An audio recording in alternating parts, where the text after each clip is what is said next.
जब तक ऊपर वाला नहीं चाहेगा तब तक योगी जी हो चाहे मोदी जी, किसी के बाप में दम नहीं कि मार दे। आज इसी देश के अंदर कांग्रेस के एक नेता है प्रमोद अंजन कंजन, नाम नहीं पता यार, उन्होंने कहा मोहम्मद मौलाना अजमल साहब की दाढ़ी को बकरा दाढ़ी।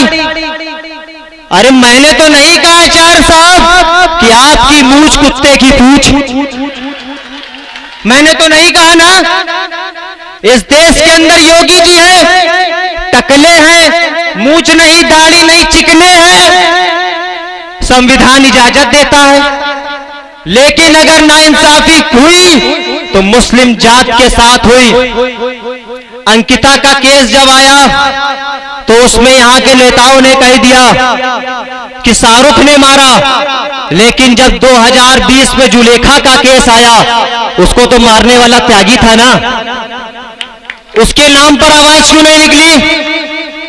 तब क्यों नहीं बोले आप रामनवमी के दिन वो आतंकवादी?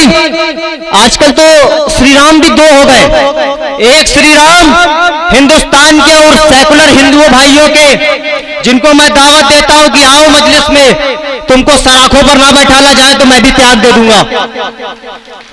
दूसरे श्री राम उन देश के आतंकवादियों के जो मारते हैं दलितों और मुसलमानों को और कहते हैं राम का नारा लगाओ, राम का नारा लगाओ। क्यों लगाए भाई? साफ सुथरे होंगे तो लगाएंगे ना। आ गए सुबह ऐसे ऐसे करते हुए राम का नारा लगाओ, क्यों लगाए? आप राम के नाम पर वोट लेते होगे, हम संविधान के नाम पर वोट लेते हैं। कुछ लोग ये भी कहते हैं, जैसे अभी हमारे फरीद भाई भी बता रहे थे कि ऑल इंडिया मजलिस इत्तेहादुल मुस्लिमीन को यह कहा जाता है कि वो तो सिर्फ मुसलमानों की पार्टी है, वो तो एक समाज की बात करती है। नहीं, मुसलमानों के साथ हर समाज हर धर्म के लोग इस पार्टी से जुड़े हैं। वो बताने के लिए उत्तर प्रदेश से हमारे बीच आए हुए हमारे साथी पंडित चितेश त्रिवेदी आपको बताएंगे। पंडित जी से मैं कहूंगा कि वो माइक पर आए और अपनी कुछ बातें रखें। जोरदार तालियां बजाएं उत्तर प्रदेश से पंडित चितेश त्रिवेदी।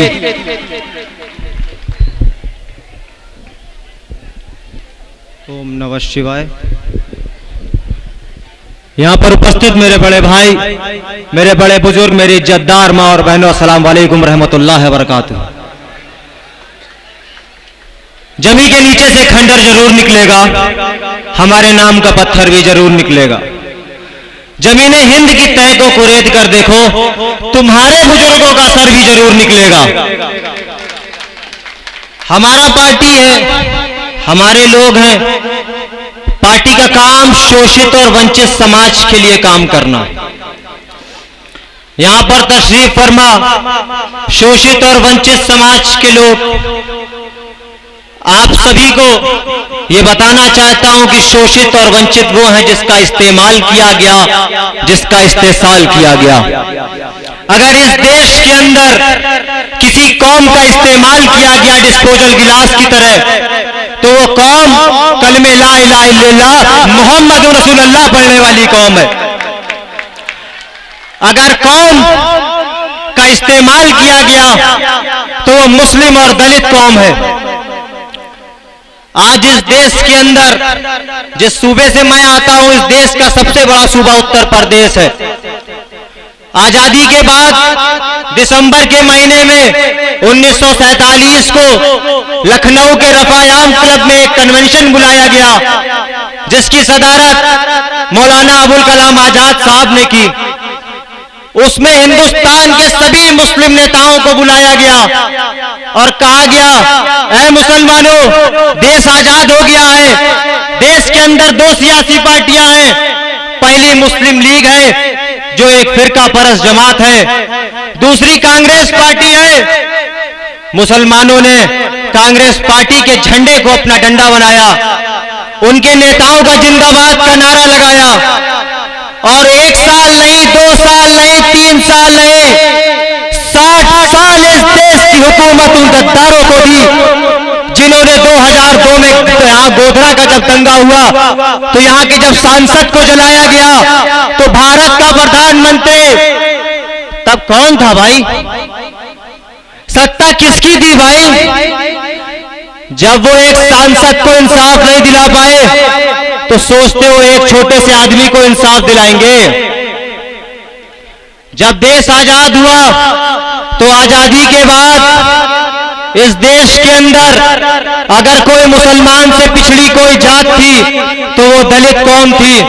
दलितों के गले में मटकी बांधी गई कि वो जमीन पर थूके नहीं वरना धरती नापाक हो जाएगी।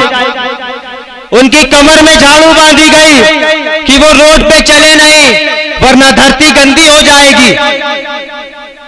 उनको लीचिंग के तौर पर मारा गया, उनकी मां बहनों की अस्मतें लूटी गई। लेकिन उत्तर प्रदेश के पंजाब की सरजमी से एक नेता निकला जिसका नाम काशीराम था। हिंदुस्तान के अलग अलग कोनों में गया और कहा, हे दलितों, इस संसद भवन के अंदर 131 सीट पार्लियामेंट में दलितों की है, लेकिन वो दलित तुम्हारी कौम के ऊपर हो रहे अत्याचार पर नहीं बोलेंगे।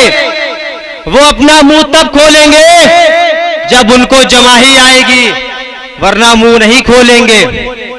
दलितों ने काशीराम को अपना नेता बनाया और 4 बार उत्तर प्रदेश की सियासत का हिस्सेदारी दलितों को मिली।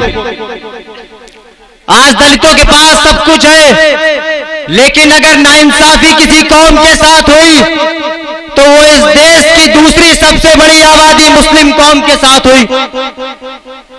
अगर किसी को लीचिंग के तौर पर मारा गया तो वो मुस्लिम जात के लोगों को मारा गया। इसी गुजरात के गोधरा के अंदर बिल्किस बानो का केस हुआ और उन 11 लोगों को यहाँ की सरकार ने कह दिया वो बड़े शरीफ हैं, वो मंदिर में पूजा करेंगे। जब आप उनको आतंकवादियों को छोड़ सकते हो तो दिल्ली के अंदर सर्जिकल इमाम को क्यों नहीं छोड़ सकते भाई? वो इस देश के मुसलमानों की आवाज को बुलंद किया तो आपने उसको जेल में डाल दिया। मैंने उत्तर प्रदेश के मुसलमानों की आवाज को बुलंद किया तो उत्तर प्रदेश की एसटीएफ मुझको ले गई। रात को 12:30 बजे गुंडों की तरीके आके 4 दिन अपने कब्जे में रखा, हाथ पैर बांध के मारा। लेकिन मैं भी बहुत असदुद्दीन ओवैसी साहब की पार्टी का नुमाइंदा, शेर तो शेर होता है। डरने और घबराने की बात क्या है भाई? जब तक ऊपर वाला नहीं चाहेगा तब तक योगी जी हो चाहे मोदी जी, किसी के बाप में दम नहीं कि मार दे। आज इसी देश के अंदर कांग्रेस के एक नेता है प्रमोद अंजन कंजन, नाम नहीं पता यार, उन्होंने कहा मोहम्मद मौलाना अजमल साहब की दाढ़ी को बकरा दाढ़ी। अरे मैंने तो नहीं कहा चार साहब कि आपकी मूंछ कुत्ते की पूंछ, मैंने तो नहीं कहा ना।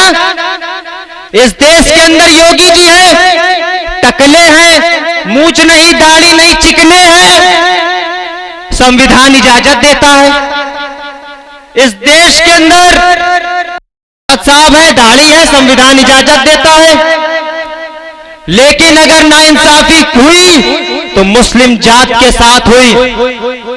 अंकिता का केस जब आया तो उसमें यहां के नेताओं ने कह दिया कि शाहरुख ने मारा, लेकिन जब 2020 में जुलेखा का केस आया उसको तो मारने वाला त्यागी था ना, उसके नाम पर आवाज क्यों नहीं निकली? तब क्यों नहीं बोले आप रामनवमी के दिन वो आतंकवादी? आजकल तो श्री राम भी 2 हो गए, एक श्री राम हिंदुस्तान के और सेकुलर हिंदुओं भाइयों के, जिनको मैं दावत देता हूं कि आओ मजलिस में, तुमको सड़कों पर ना बैठाला जाए तो मैं भी त्याग दे दूंगा। दूसरे श्री राम उन देश के आतंकवादियों के जो मारते हैं दलितों और मुसलमानों को और कहते हैं राम का नारा लगाओ, राम का नारा लगाओ। क्यों लगाए भाई? साफ सुथरे होंगे तो लगाएंगे ना। आ गए सुबह ऐसे ऐसे करते हुए राम का नारा लगाओ, क्यों लगाए? आप राम के नाम पर वोट लेते होगे, हम संविधान के नाम पर वोट लेते हैं। अगर इस देश के अंदर बाबा भीमराव अंबेडकर ने संविधान को बनाया है, तो याद रखो अगर कोई संविधान को बचाएगा तो वो सदर मजलिस बैरिस्टर असदुद्दीन ओवैसी साहब होंगे। याद रखिए, मैं आज गुजरात की सरजमी से उन सभी छोटी छोटी पार्टियों को दावत देता हूं जो ये चाहते हैं कि यहां पर 27 साल पुरानी हुकूमत को जड़ से निस्तो नाबूद कर दिया जाए, तो वो आए मजलिस के साथ हमसे अलायंस करें और यहां पर बीजेपी को निस्तो नाबूद करके इस देश से निकाल दें। यकीन है कि आप सभी बातों से सहमत होंगे। मैं यहां के उन सभी हिंदू भाइयों को दावत देता हूं कि आप आएं और मजलिस का साथ दें। यकीनन ये बात सच है कि आज इस देश के अंदर असदुद्दीन ओवैसी साहब की छवि इस मीडिया ने केवल मुस्लिम मुस्लिम मुस्लिम बना रखी है। तो मैं क्या ऊपर से उतर के आया हूं क्या? मैं इस देश की दलाल मीडिया से पूछना चाहता हूं कि क्या बात सच है कि तुमको बीजेपी से पैसा मिलता है, अमित शाह से पैसा मिलता है? मिलता है तो बताइए भाई, बताइए मिलता है तो क्यों करते हैं ऐसा काम? अपने नाम को बदनाम क्यों करते हैं? इसी बात के साथ अपनी बात को समाप्त करता हूं कि तूफानों से आंख लड़ाओ, सैलाबों पर वार करो। तूफानों से आंख लड़ाओ, सैलाबों पर वार करो। मल्लाहों का चक्कर छोड़ो, प्यार के दरिया पार करो।